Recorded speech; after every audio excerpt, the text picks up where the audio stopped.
Ljubi, kamo idemo na izlet danas? Kamo ćemo večeras? Gdje se nalazimo sad? Gdje smo? Italija. Aha, evo da ćemo brzo skrenuti. Idemo u, kako se zove? Duino. Ovdje skrećemo desno, jel da? Šta kaže? Sistijana? Da. Duino, šta ćemo vidjeti tamo? More. Da. Dvorce.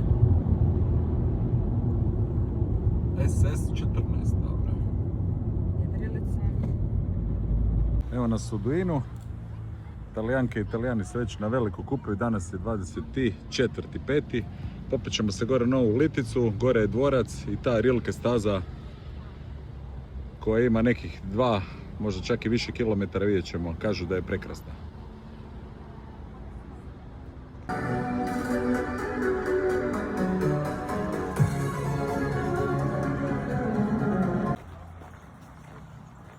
Evo ga lagano ubrdo prema dvorcu.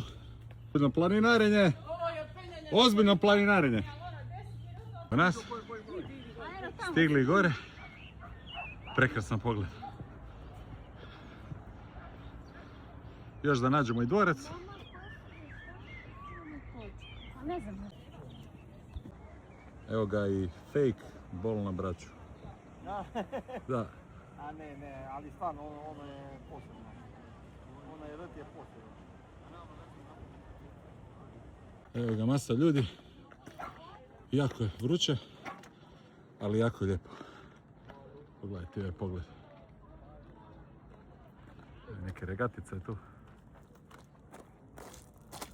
Evo ga, dalje ne idemo. Kompletan Trčanski zaljev na dlanu.